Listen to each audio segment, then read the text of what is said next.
Hello दोस्तों, welcome back to our YouTube channel GMG classes. दोस्तों आज आप लोग के लिए लेकर आ गए बिहार बोर्ड 12th फाइनल परीक्षा 2024 के लिए सब्जेक्ट हिंदी का पूरे एनसीईआरटी बुक से चुनकर जो only most very important question है। तो वीडियो को लास्ट तक जरूर देखेगा और जो भी चैनल पर नए होंगे चैनल को सब्सक्राइब करके बेल आइकन को दबा दीजिएगा ताकि नोटिफिकेशन सबसे पहले जाता रहेगा और याद करने में कोई दिक्कतें नहीं होगी। तो चलता हूँ आज का डायरेक्ट क्वेश्चन की ओर। तो देखिए आज का फर्स्ट क्वेश्चन आपका स्क्रीन पे इस प्रकार से शो हो रहा है।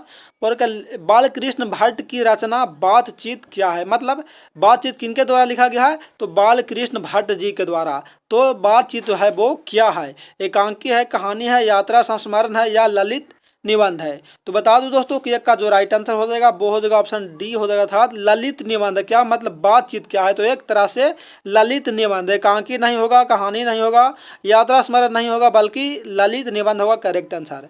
आगे चलते हैं दोस्तों अगला क्वेश्चन पे। तो आपका अगला क्वेश्चन इस प्रकार से है कि प्रकृति वर्णन से संबंधित कविता है, मतलब ऐसा कौन सा कविता है इन चारों ऑप्शनों में से जो प्राकृतिक नेचुरली रूप से क्या वर्णन किया गया है। तो बता दूं दोस्तों कि इसका राइट आंसर होगा ऑप्शन बी अर्थात उषा होगा। क्या उषा, जिनका लेखक कौन हो जाएंगे, तो जिनका लेखक है शमशेर बहादुर सिंह। कौन, शमशेर बहादुर सिंह है उषा का लेखक, समझे। तो चलिए आप लोग याद कर लीजिएगा, राइटर और चैप्टर का तो आप लोग को पता ही होगा। आगे चलते हैं अगला तीसरा क्वेश्चन पे। तीसरा क्वेश्चन बोला कि अर्धनारीश्वर का किस विद्या से संबंध है। अर्धनारीश्वर मतलब क्या है, निबंध है, कहानी है, एकांकी है या व्यंग्य है। तो बता दूं दोस्तों कि तीन का राइट आंसर हो जाएगा ऑप्शन ए अर्थात क्या है, तो निबंध है। अर्धनारीश्वर क्या है, तो एक प्रकार का निबंध है। इसमें भी बताया गया क्या, तो शंकर और पार्वती जी के बारे में इसमें चर्चा किया गया, मतलब वर्णन किया गया है, जिनका लेखक हो जाएंगे रामधारी सिंह दिनकर। आगे चलते हैं दोस्तों अगला क्वेश्चन पे। तो आपका चौथा क्वेश्चन इस प्रकार से है कि प्रगीत और समाज किन की रचना है। देखिए जितना भी 1 से 4 तक बता रहे हैं बहुत ही वेरी इंपॉर्टेंट ऑब्जेक्टिव क्वेश्चन है, एनसीईआरटी से है, मतलब वो चुनकर लाए हैं सभी क्वेश्चनों को। तो बताएंगे कि प्रगीत और समाज किन की रचना है दोस्तों। तो बता दूं कि 4 का राइट आंसर होगा दोस्तों ऑप्शन बी अर्थात नामवर सिंह। प्रगीत और समाज किन की रचना है, तो नामवर सिंह के द्वारा लिखा गया है प्रगीत और समाज। आगे चलते हैं दोस्तों पांचवा पे कि रोज शीर्षक कहानी के लेखक कौन है, मतलब रोज किन के द्वारा लिखा गया है। तो ये तो आप लोग को पता ही है किनके द्वारा है, तो सच्चिदानंद हीरानंद बादशायन अज्ञे जी के द्वारा रोज कहानी लिखा गया है। आगे चलते हैं दोस्तों अगला क्वेश्चन पे। अगला क्वेश्चन बोल कि इनमें से कौन सी रचना प्रसाद जी की नहीं है, मतलब जयशंकर प्रसाद का नहीं है, उसे चूज करके बताना है दोस्तों। तो बता दूं कि 6 का राइट आंसर होगा दोस्तों ऑप्शन सी अर्थात झरना। झरना है जो जयप्रकाश नारायण जी के द्वारा नहीं लिखा गया, बल्कि देवदासी लिखा गया है, कमायनी लिखा गया है, आंसू लिखा गया है, लेकिन जो नहीं पूछ रहा था दोस्तों तो राइट आंसर हो गया ऑप्शन सी। आगे चलते हैं अगला क्वेश्चन पे। अगला क्वेश्चन बोला कि पंडित चंद्रधर शर्मा गुलेरी की कहानी का नाम है, मतलब जो पंडित चंद्रधर शर्मा गुलेरी जो लिखे हैं वो कहानी का क्या नाम है। तो बता दोस्तों कि राइट आंसर क्या हो गया ऑप्शन सी था, तो उसने कहा था नाम है। क्या उसने कहा था, जिनका लेखक है पंडित चंद्रधर शर्मा गुलेरी। आगे चलते हैं दोस्तों 8वां क्वेश्चन पे। 8वां क्वेश्चन है कि श्री कृष्ण ने किस पर आक्रमण किया था। जो श्री कृष्ण जी थे वो आक्रमण किया था, वो किन पे किए थे दोस्तों। तो जाहिर सी बात है कि आप लोगों को पता होना चाहिए किन पे, तो कंस पर किए थे दोस्तों। राइट आंसर हो गया ऑप्शन ए, ऑप्शन बी हो गया।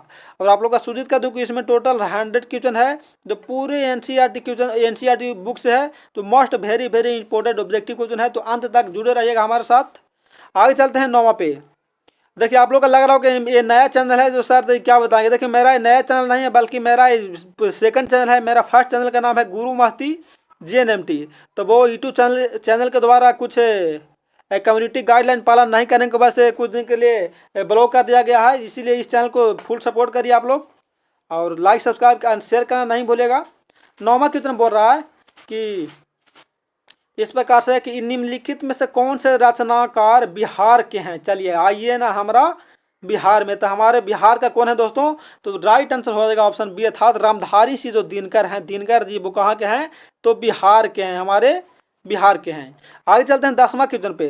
10वां क्वेश्चन है कि तुलसीदास अपना पेट कैसे भरते थे, मतलब जो तुलसीदास थे वो अपना रोजी रोटी अपना जीवन यापन कैसे करते थे, कविताएं करके या कथा वाचन से या राम कथा गा करके या राम श्री राम का नाम लेकर। तो बता दो दोस्तों कि 10 का राइट आंसर हो जाएगा ऑप्शन डी अर्थात राम श्री नाम लेकर कहीं भी कथा गाते थे और उसी से कुछ मिलता था, तो ज़रा अपना पेट पालते थे, भरण पोषण करते थे किसी तरह से। कौन? तो तुलसीदास। आगे चलते हैं दोस्तों 11वां क्वेश्चन पे। 11वां क्वेश्चन है कि शिक्षा शीर्षक निबंध के निबंधकार कौन है? मतलब शिक्षा चैप्टर का जो लेखक हैं जो कौन है? जय कृष्ण मूर्ति हैं, उदय प्रकाश हैं, माल्याज हैं या मोहन राकेश हैं? तो जाहिर सी बात है दोस्तों कि आप लोग को पता है कौन है, तो शिक्षा जय कृष्ण मूर्ति जी हैं, शिक्षा पाठ के लेखक। राइट आंसर ऑप्शन ए हो गया दोस्तों। आगे चलते हैं 12वां पे। 12वां बोल रहा है कि गाँव का घर कविता के कवि कौन है? गाँव का घर, तो बता दूं कि 12 का राइट आंसर हो गया दोस्तों ऑप्शन ए अर्थात ज्ञानेंद्रपति। गाँव का घर का लेखक कौन है? तो ज्ञानेंद्रपति। और आप लोग का सूचित कर दूं कि इस पे physics, chemistry, bio, Hindi and English, math सभी का बताया गया दोस्तों, ताकि जाकर आप लोग लाइव सेशन में या इस चैनल के वीडियो सेशन में जाकर देख लीजिएगा। जो एनसीईआरटी बुक्स है, जो बहुत ही most very important objective question है। आगे चलते हैं दोस्तों आपका अगला क्वेश्चन पे। अगला क्वेश्चन है कि ओ सदा नीरा शीर्षक में किस महापुरुष की चर्चा किया गया है? ओ सदा नीरा जो चैप्टर है उसमें कौन सा महापुरुष के बारे में बखान किया गया है, मतलब चर्चा किया गया है दोस्तों? तो 13 का राइट आंसर हो जाएगा ऑप्शन बी अर्थात महात्मा गांधी। क्या? राष्ट्रपिता अर्थात महात्मा गांधी के बारे में वो सदा नीरा चैप्टर में वर्णन अर्थात चर्चा किया गया है दोस्तों। आगे चलते हैं आपका अगला क्वेश्चन पे 14वां पे। भगवान श्री कृष्ण किस कवि के पूज्य थे? मतलब कौन सा कवि थे जो भगवान श्री कृष्ण को पूजा करते थे, मतलब अपना आदर्श मानते थे? सूरदास थे, तुलसीदास थे, नाभादास थे या कबीरदास थे दोस्तों? तो बता दूं कि 14 का राइट आंसर होगा दोस्तों ऑप्शन ए होगा था सूरदास हो जाएगा। भगवान श्री कृष्ण किस कवि के पूज्य थे? तो सूरदास के पूज्य थे दोस्तों। राइट आंसर हो गया ऑप्शन ए हो जाएगा दोस्तों। आगे चलते हैं अगला क्वेश्चन पे। अगला क्वेश्चन 15वां है कि जूठन शीर्षक की विद्या क्या है? मतलब जूठन जो चैप्टर लिखा गया है वो क्या है? कहानी है, शब्द चित्र है, आत्मकथा है या इनमें से कोई नहीं दोस्तों? तो जाहिर सी बात है कि राइट आंसर क्या हो गया? जूठन क्या लिखा गया है दोस्तों? तो ऑप्शन सी अर्थात आत्मकथा लिखा गया। जूठन अपने आप अपने ऊपर लिखा गया है तो आत्मकथा हो जाएगा दोस्तों। आगे चलते हैं अगला क्वेश्चन पे। तो अगला क्वेश्चन इस प्रकार से है कि जयशंकर प्रसाद की श्रेष्ठ कृति कौन है? तो आप लोग को पता होना चाहिए कि जयशंकर प्रसाद का जो सबसे मुख्य और इम्पोर्टेंट जो प्रख्यात जो श्रेष्ठ कृति है वो कौन है दोस्तों? तो राइट आंसर होगा कौन? ऑप्शन ए अर्थात कमायनी। किनके द्वारा लिखा गया है? तो जयशंकर प्रसाद के जी के द्वारा, जो बहुत ही श्रेष्ठ चर्चित पॉपुलर कृति है। आगे चलते हैं दोस्तों अगला क्वेश्चन पे। अगला क्वेश्चन है कि निम्नांकित में कौन अज्ञेय का उपन्यास नहीं है? मतलब अज्ञेय जी के द्वारा उपन्यास नहीं लिखा गया है, उसे हम लोग का बताना। क्या बोला? नहीं है, उसे चूज करके बताना दोस्तों। तो बता दूं कि 17 का जो राइट आंसर होगा दोस्तों वो हो जाएगा ऑप्शन डी अर्थात त्रिवेणी। त्रिवेणी मतलब जयशंकर प्रसाद जी के द्वारा, ये जयशंकर प्रसाद नहीं बल्कि अज्ञेय सच्चिदानंद हीरानंद वात्सायन अज्ञेय जी के द्वारा नहीं लिखा गया है। कौन? तो त्रिवेणी। बाकी ए वाला है, बी वाला है, सी वाला सभी अज्ञेय जी के द्वारा लिखा गया है, लेकिन त्रिवेणी नहीं लिखा गया है दोस्तों। आगे चलते हैं आपका अगला क्वेश्चन पे। अगला क्वेश्चन बोला कि मुक्ति बोध का जन्म हुआ था, मतलब कहाँ में हुआ था? कहाँ में मुक्ति बोध का जो जन्म हुआ था वो कहाँ में हुआ था दोस्तों? तो बता दूं कि 18 का राइट आंसर होगा दोस्तों ऑप्शन सी अर्थात श्योपुर में। कहाँ? श्योपुर में मुक्ति गजानन माधव मुक्ति बोध का जन्म हुआ था दोस्तों। आगे चलते हैं अगला क्वेश्चन पे। बहुत ही मोस्ट इंपोर्टेंट ऑब्जेक्टिव क्वेश्चन इसमें बताया जा रहा है, तो अंत तक वीडियो को जरूर देखेगा। आगे 19 में बोल रहा है कि मालती किस शीर्षक की पात्रा है? मतलब मालती कौन सा चैप्टर का प्रमुख पात्रा है दोस्तों?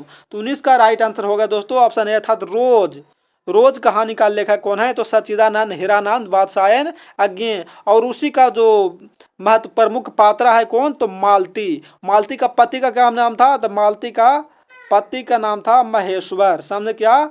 महेश्वर। चलिए आगे चलते हैं दोस्तों। ये भी पूछता है कभी कभी पति का नाम या जन्म या कहाँ हुआ था। सो आगे देखिए 20 पे। सुभद्रा कुमारी चौहान की मृत्यु का कारण क्या था? मृत्यु मतलब सुभद्रा कुमारी चौहान का किसके कारण से हुआ था दोस्तों? तो राइट आंसर होगा दोस्तों ऑप्शन बी अर्थात कार दुर्घटना में। बेचारी कार दुर्घटना में मारी गई थी। कौन? सुभद्रा कुमारी चौहान। आगे चलते हैं अगला क्वेश्चन पे दोस्तों। तो अगला क्वेश्चन चलिए व्याकरण से आ गया। रजनीश का संधि विच्छेद, रजनीश का जो सही संधि विच्छेद होगा दोस्तों वो क्या हो गया? तो ये तो आप लोग 1 से कितना सेकंड अर्थात 2 से ही पढ़ते पढ़ते 12 में पहुंच गए, तो ये ऐसा गलत नहीं होना चाहिए दोस्तों। तो 21 का राइट आंसर होगा ऑप्शन बी अर्थात रजनी प्लस के इस रजनी ईस हो गया, रजनी प्लस के ईस अर्थात रजनीश हो जाएगा दोस्तों। आगे चलते हैं अगला क्वेश्चन पे। तो अगला क्वेश्चन 22 में कि पावन का संधि विच्छेद क्या है, पावन का। चलिए 22 का आप लोग के लिए HW छोड़ दे रहे हैं, होमवर्क अपने से करने के लिए छोड़ दे रहे हैं। आप लोग बताइएगा 22 का कमेंट के माध्यम से जरूर। आगे चलते हैं दोस्तों 23 पे, सत्कार का सही संधि विच्छेद। सत्कार का जो सही संधि विच्छेद होगा दोस्तों वो हो जाएगा क्या, तो ऑप्शन बी हो, सत्य प्लस के कार, सत्य जोड़ कार हो जाएगा सत्कार का सही संधि विच्छेद। आगे चलते हैं दोस्तों 24 पे। 24 में चलिए ये भी जाहिर सी बात है, विद्यालय का संधि विच्छेद क्या हो गया, विद्यालय। ये भी आप लोग के लिए HW में छोड़ दे रहे हैं, ऐसा ऑब्जेक्टिव क्वेश्चन गलत नहीं होना चाहिए दोस्तों। आगे चलते हैं 25 पे। 25 और दिनेश का संधि विच्छेद क्या हो गया, दिनेश का। तो 25 का क्या हो गया, दिन जोड़ ईस होता है दोस्तों, राइट आंसर ऑप्शन है दिन जोड़ ईस होता है दोस्तों। आगे चलते 26 पे, आगमन में कौन सा उपसर्ग है, आगमन में उपसर्ग कौन है। तो 26 का राइट आंसर हो गया दोस्तों ऑप्शन बी अर्थात आ हो जाएगा, आ हो जाएगा। कौन हो गया, तो आ हो जाएगा, आ आगमन में उपसर्ग। आगे चलते हैं दोस्तों 27 पे। 27 में है कि पूर्णिमा में कौन सा प्रत्यय है। तो प्रत्यय कहाँ लगता है, जो किसी शब्द के अंत में लाकर उस शब्द का अर्थ प्रकट करता है उसको हम लोग क्या बोलते हैं, तो प्रत्यय बोलते हैं दोस्तों। तो राइट आंसर हो गया ऑप्शन ए अर्थात ईमा, पूर्णिमा, पूर्णी जोड़ ईमा अर्थात पूर्णिमा हो जाएगा, उसमें प्रत्यय हो जाएगा दोस्तों। आगे चलते हैं 28 पे। 28 में है कि जलज में कौन सा समास है, जलज में कौन सा समास है दोस्तों। तो राइट आंसर हो गया ऑप्शन ए अर्थात तत्पुरुष समास हो जाएगा, जलज में तत्पुरुष समास हो जाएगा दोस्तों।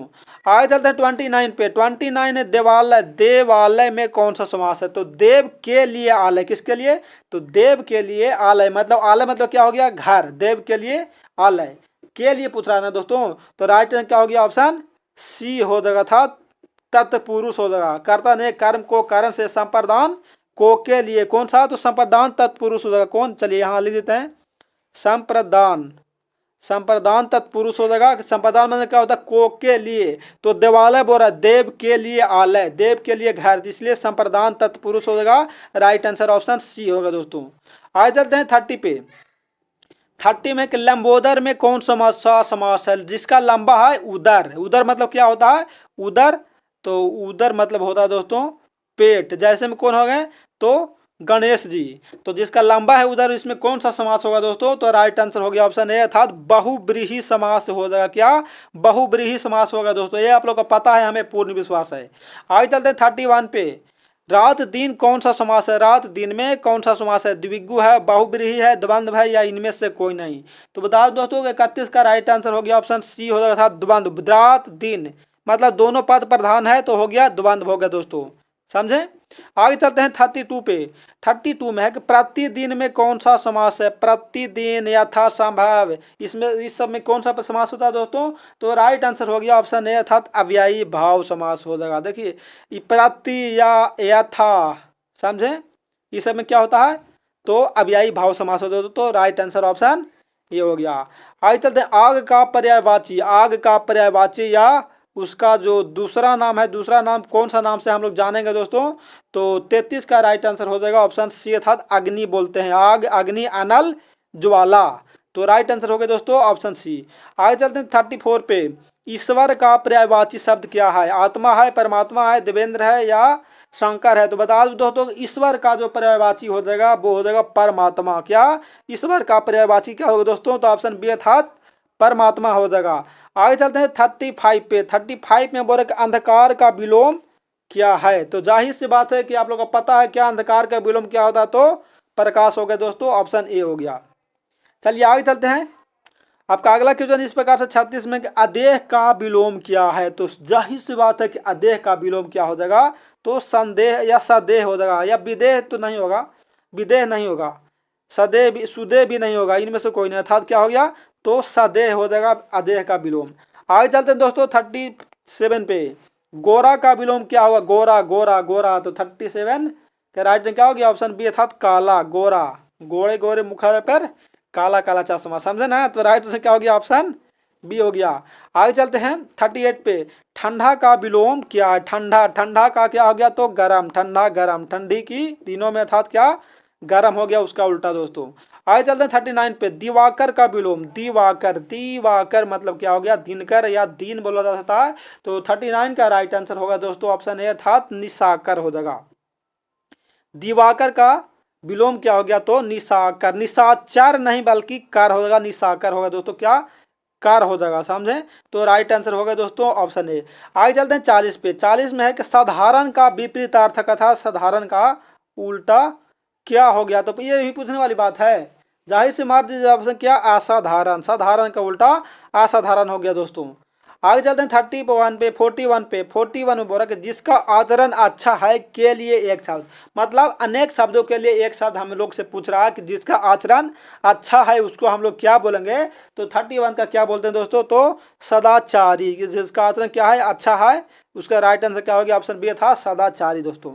आगे चलते हैं 42 पे, 42 वर्ग जिसके पास धन ना हो के लिए एक शब्द, मतलब जिसके पास धन ना उसको क्या बोलेंगे, तो निर्धन, क्या निधन, मतलब उसके पास कोई भी धन संपत्ति नहीं है दोस्तों। तो राइट आंसर ऑप्शन ए हो गया। आगे चलते हैं 43 पे, 43 में बोल रहा है कि घोड़ा बेचकर सोना मुहावरा का अर्थ है, घोड़ा बेचकर सोना मुहावरे का अर्थ क्या होगा दोस्तों, तो 43 का राइट 43 का राइट आंसर होगा दोस्तों ऑप्शन बी था निश्चित होकर सोना।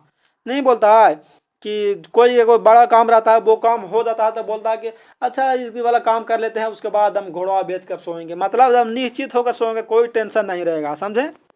आगे चलते हैं 44 पे, 44 में बोले चैन की बंसी बजाना मुहावरा का अर्थ क्या है, चैन की बंसी बजाना मुहावरा का राइट आंसर क्या होगा दोस्तों, तो 44 का राइट आंसर हो जाएगा ऑप्शन बी अर्थात सुखी रहना, क्या जीवन सुखी रहना, चैन की बंसी बजाना। ऑप्शन चलते आगे आगे चलते हैं दोस्तों 45 पे, राई का पहाड़ बनाना मुहावरे का अर्थ क्या है, राई का पहाड़ बनाना।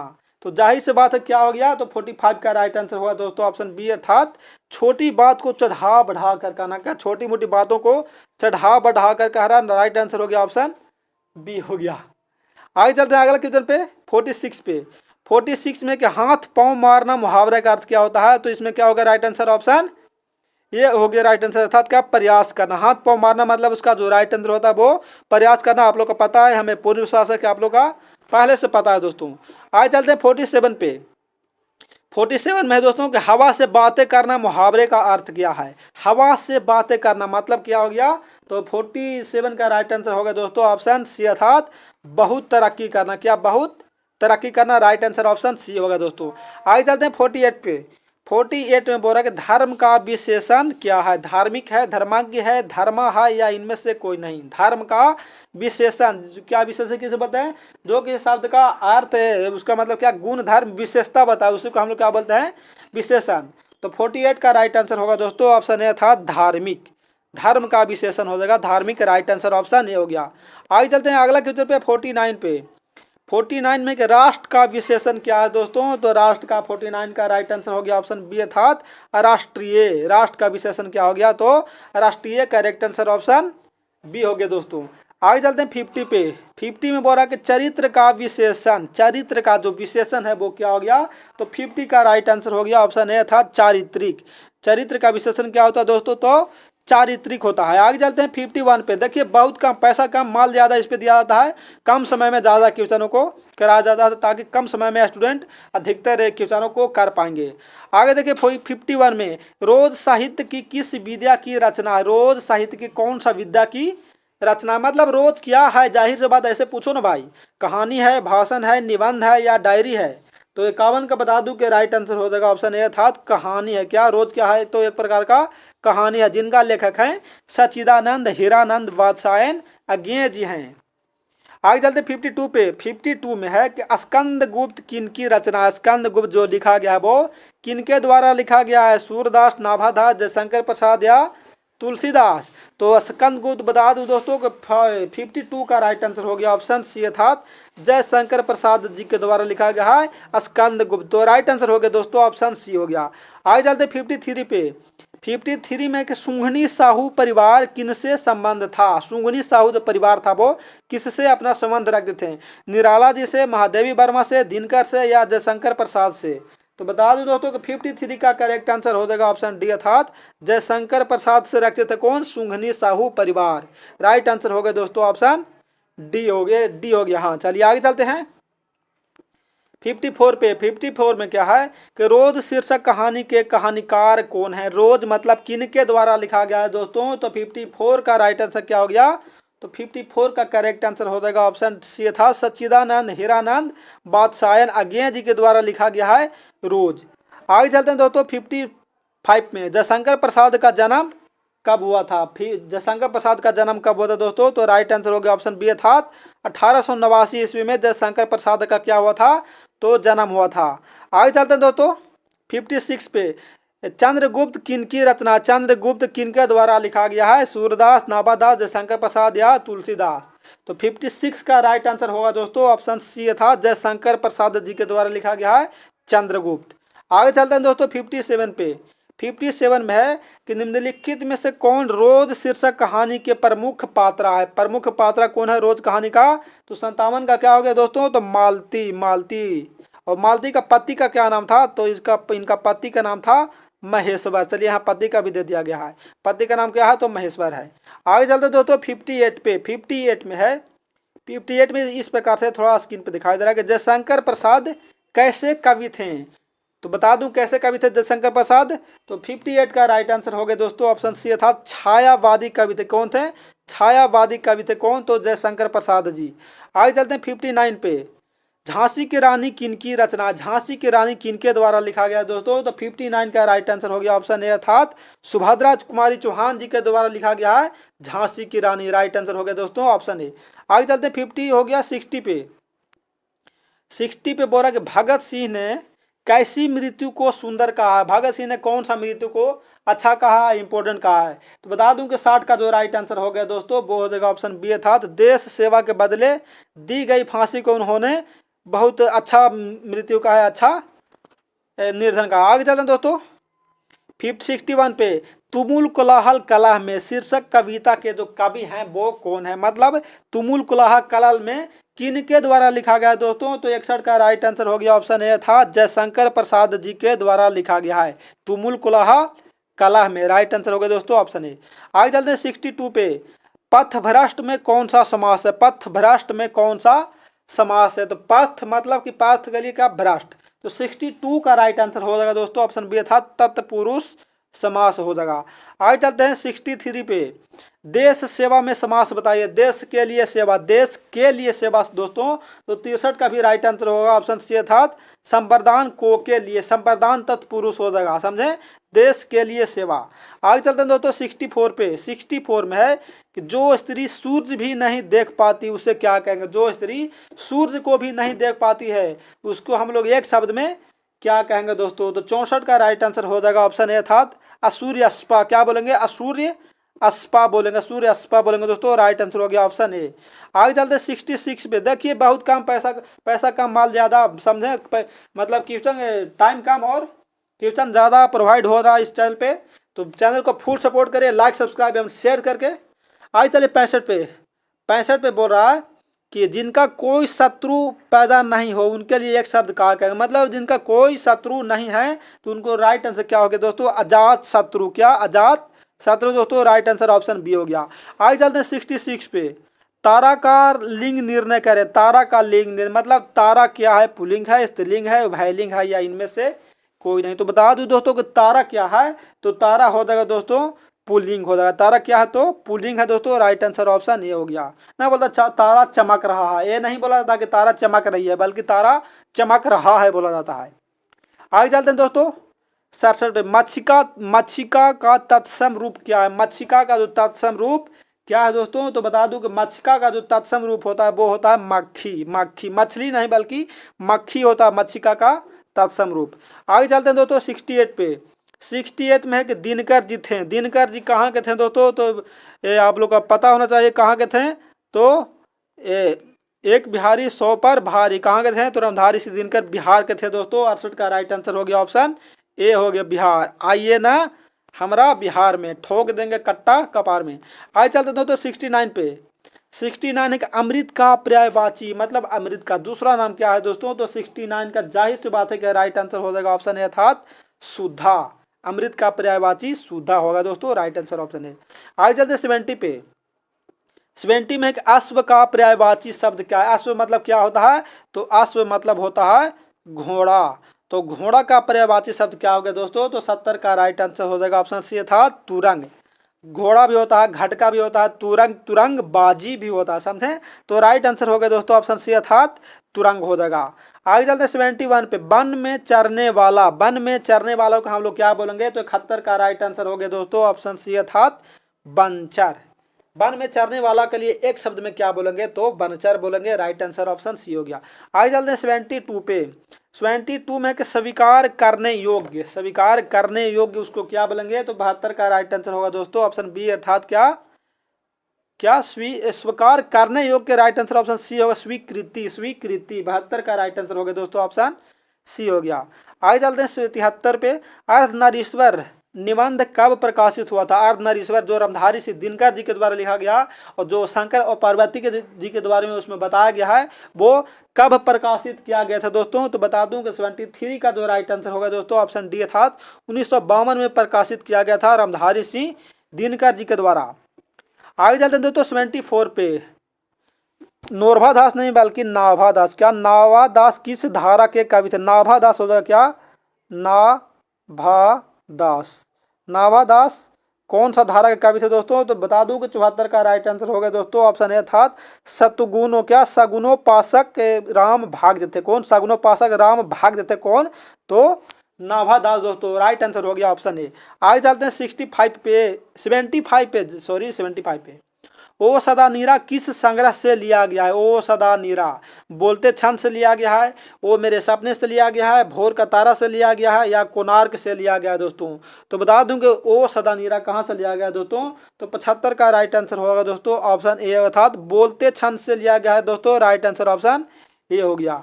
आगे चलते 76 पे। जानकी मंगल किनकी रचना है? जानकी मंगल किनके द्वारा लिखा गया है? सूरदास, नाभादास, मलिक मोहम्मद जायसी या तुलसीदास? तो बता दूं दोस्तों कि जानकी मंगल बता दूं 76 का राइट आंसर हो गया ऑप्शन डी अर्थात तुलसीदास जी के द्वारा लिखा गया है जानकी मंगल। आगे चलते हैं दोस्तों 77 7 पर 7 77। भक्तिमाल किनकी रचना है? भक्तिमाल नाभादास, सूरदास, तुलसीदास या कबीरदास? तो बता दूं दोस्तों कि भक्तिमाल किनके द्वारा लिखा गया है? तो भक्तिमाल लिखा गया है दोस्तों नाभादास के द्वारा। राइट आंसर हो गया ऑप्शन ए नाभादास। आगे चलते हैं 78 पे दोस्तों। अर्धनारीश्वर किस विद्या से संबंधित रखती है? अर्धनारीश्वर, चलिए इसको पहले आप MVVI मार लीजिए। ऐसे अभी 100 कीर्तन होते होते 2 से 3 बार ये रिपीट हो चुका है फॉर एग्जाम 2024 के लिए। तो अर्धनारीश्वर कौन सा विद्या दोस्तों? तो राइट आंसर हो जाएगा ऑप्शन क्या? तो निबंध होता है। अर्धनारीश्वर निबंध लिखा गया दोस्तों। आगे चलते 79 पे। नाभादास किसके समकालीन थे? नाभादास किसके समकालीन थे? सूरदास, तुलसीदास, विद्यापति या इनमें से कोई नहीं? तो बता दूं दोस्तों कि नाभादास किसके समकालीन थे? तो 69 का राइट आंसर होगा 79 का राइट आंसर होगा दोस्तों ऑप्शन बी था तुलसीदास के समकालीन थे। तो कौन? तो नाभादास। आगे चलते हैं दोस्तों 70 हो गया 80 79 हो गया 80। गीतावली किनकी रचना है? गीतावली, रत्नावली सब किनके द्वारा लिखा गया दोस्तों? तो 80 का राइट आंसर ऑप्शन डी था तुलसीदास। चलिए एक और बता दूं, गीतावली हो गया और हो गया रत्नावली, ये सब किनके द्वारा लिखा गया है? तो ये सब लिखा गया है तुलसीदास के द्वारा। राइट आंसर ऑप्शन डी हो गया। आगे चलते 81 पे। 81 में है कि भूषण किस काल के कवि हैं? कवि हैं आदिकाल, भक्तिकाल, आधुनिक काल या रीतिकाल? भूषण भूषण। तो 81 का राइट आंसर हो गया दोस्तों ऑप्शन डी था रीतिकाल के कवि हैं। कौन? भूषण जी रीतिकाल के कवि हैं। आगे चलते हैं 82 पे। 82 में क्या थोड़ा सा छोटा कहते हैं, बोल रहा है कि रामधारी सिंह दिनकर को किस कृति पर साहित्य अकादमी पुरस्कार मिला था? साहित्य अकादमी पुरस्कार कौन सा कृति पर मिला था रामधारी सिंह दिनकर का जो बिहार के थे? तो 82 का राइट आंसर हो गया दोस्तों ऑप्शन सी अर्थात संस्कृत के 4 अध्याय। क्या? संस्कृत के 4 अध्याय पर रामधारी सिंह दिनकर को साहित्य अकादमी पुरस्कार से पुरस्कृत किया गया था। आगे चलते हैं 83 पे। 83 में बोल रहा दोस्तों कि शिवाजी की तुलना भूषण ने किससे की है? शिवाजी का जो तुलना की है भूषण ने वो किनसे किया है? इंद्र से, श्री राम से, परशुराम से या उपयुक्त सभी? तो बता दो दोस्तों कि 83 का करेक्ट आंसर होगा ऑप्शन डी था तो उपयुक्त सभी। मतलब शिवाजी की तुलना भूषण ने इंद्र से, श्री राम से, परशुराम से, मतलब इनमें से सभी से तुलना की है कि इनको शिवाजी को। किसने? तो भूषण ने। आगे चलते हैं दोस्तों 84 पे। 84 में बोल रहा आरंभ से अंत तक के लिए एक शब्द क्या हो गया? आरंभ से अंत तक के लिए एक शब्द क्या हो गया? तो राइट आंसर हो गया दोस्तों ऑप्शन सी अर्थात अधोपांत हो गया। क्या अधोप्रांत होता है दोस्तों, राइट आंसर ऑप्शन सी हो गया। आगे चलते हैं 85 पे। 85 बोला जेब का लिंग निर्णय करें, मतलब जेब का लिंग निर्णय। देखिए हम लोग दही का करते थे ना बचपन में, क्या कि दही क्या है, तो दही खट्टा है या खट्टी है उस तरह से, तो वही पूछ रहा है कि जेब का लिंग निर्णय करें। तो क्या हो गया जेब का लिंग निर्णय दोस्तों, तो राइट आंसर ऑप्शन बी हो गया था। स्त्रीलिंग होता है जेब, समझे, तो राइट आंसर ऑप्शन बी हो गया, समझे। आगे चलते हैं अगला क्वेश्चन पे 86 पे।